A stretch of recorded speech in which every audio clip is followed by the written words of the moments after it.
आदरणीय साध संगत जी, बड़े प्यार से कहना धन निरंकार जी। साध संगत जी, गुफ्तार मतलब कथनी और किरदार मतलब करनी, दोनों ऐसी बातें हैं जिनको हम अलग अलग नहीं कर सकते।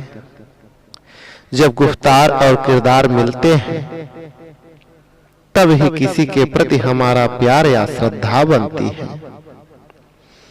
भक्ति उत्पन्न होती है और महापुरुषों वाला जीवन हमारे सामने आता है।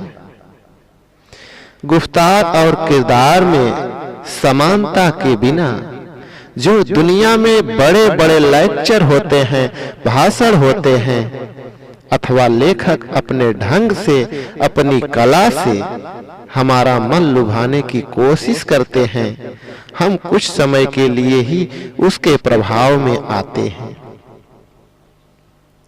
वास्तव में ये बातें अपना स्थायी प्रभाव हमारे ऊपर नहीं डाल पाती, क्योंकि वक्ता या लेखक में गुफ्तार और किरदार की समानता नहीं होती।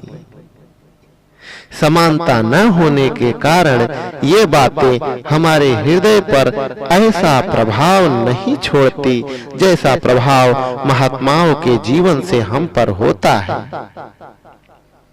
क्योंकि महात्माओं की गुफ्तार और किरदार एक जैसी होती है। हमारे जितने भी प्राचीन महात्मा हुए हैं, हम उनका आदर सत्कार क्यों करते हैं? क्या वे अधिक पढ़े लिखे थे? नहीं, हम उनका सम्मान इसलिए करते हैं कि उन्होंने जो भी अपने गुरु से प्रण किया था उसे निभाने की कोशिश की, भले ही वे उन्हें उसको निभाने के लिए अपने जीवन की बाजी ही क्यों न लगानी पड़ी। यही कारण है कि आज सब आदर से उनका नाम लेना पसंद करते हैं, उनका नाम सुनते हैं। उनका नाम सुनते ही हमारा सर झुक जाता है। उन्हें यह महानता गुफ्तार और किरदार के एक होने के कारण ही मिली है। वास्तव में इन दोनों का गहरा संबंध है। हकीकत बात यह है कि कथनी और करनी दोनों का गहरा संबंध है। कुछ लोगों के बारे में आम कहा जाता है कि उनकी गुफ्तार बहुत तल्ख है, बहुत सख्त है, परंतु किरदार बहुत उत्तम है। यह भी कोई महानता वाली बात नहीं है। हमारा किरदार कितना ही उत्तम क्यों ना हो, अगर गुफ्तार ठीक नहीं है तो वह बिल्कुल उसी तरह है जैसे कोई बढ़िया और स्वादिष्ट खीर बनाकर उसके ऊपर राख डाल दे। इससे बनी बनाई सारी खीर खराब हो जाती है और किरकिरी हो जाती है।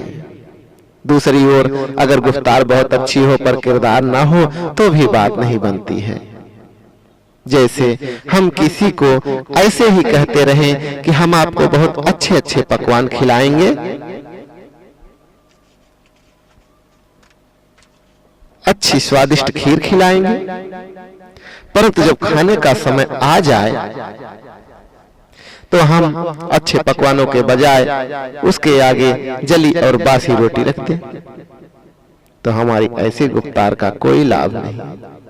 जब हमारी गुफ्तार किरदार अनुकूल होती है तो हमें आनंद व खुशी प्राप्त होती है, तब हम परोपकार भी कर सकते हैं। संतों के मुख से कभी ऐसा शब्द नहीं निकलना चाहिए जो उन संतों के अपने कर्म में ना हो। साथ संगत जी, संत कभी भी ऐसे शब्द इस्तेमाल करने की कोशिश नहीं करते जो किसी को बुरे लगे। हाँ, कई बार संतों पर भी दुनिया के वातावरण का प्रभाव पड़ जाया करता है।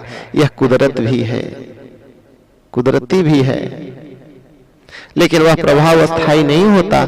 हमने गुफ्तार और किरदार की समानता अपने जीवन में लानी है। महापुरुषों की गुफ्तार और किरदार किसी को समाप्त करने वाली या नीचा दिखाने वाली नहीं होती, बल्कि अपनी वास्तविकता को प्रकट करने के लिए होती है। आप भक्त लोग इस कार्य में आगे बढ़ रहे हैं। आप सोच विचार कर अपनी बातें कहते हैं। जो भक्तों की भाषा है, भक्तों का किरदार है, उनको ही सामने लाते हैं। साध संगत जी, जब भी कोई ऐसी बात होती है तो हमें भयानक दिखाई देती है, बहुत कष्ट देने वाली या दुख देने वाली दिखाई देती है। उसमें भी हमारे लिए कोई न कोई लाभ छुपा होता है, जो कुछ समय बाद हमें दिखाई देता है। जैसे जिस समय बाढ़ आती है तो ऐसा लगता है कि सब कुछ बाढ़ में बह रहा है, सभी कुछ खत्म हो रहा है। परंतु किसान लोग जानते हैं कि उस बाढ़ से पानी के साथ कई गुना उपजाऊ शक्ति आ जाती है, खाद आ जाती है और खेतों में बिखर जाती है, जिसके नतीजे के तौर पर आने वाली फसल इतनी भरपूर होती है कि पिछले नुकसान को पूरा कर देती है। इसलिए हमें कभी सोचना या घबराना नहीं चाहिए। हमारे सामने यदि कोई घटना घटती है तो वह हमारी त्रुटियों और कमियों को दूर करने के लिए होती है। हमारा बोलने का ढंग अवश्य ही गलत होगा या हमारा किरदार कुछ गलत होगा, हमें यह चेतावनी मिलती है। हमने इन्हीं को ठीक करना है।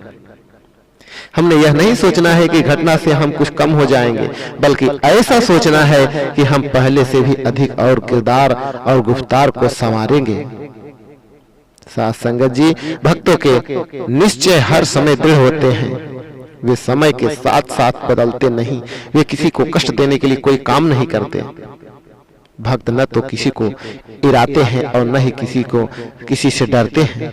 अगर किसी के डराने से भक्त डर गए होते तो आज हमें पुरातन इतिहास ऐसे न मिलते।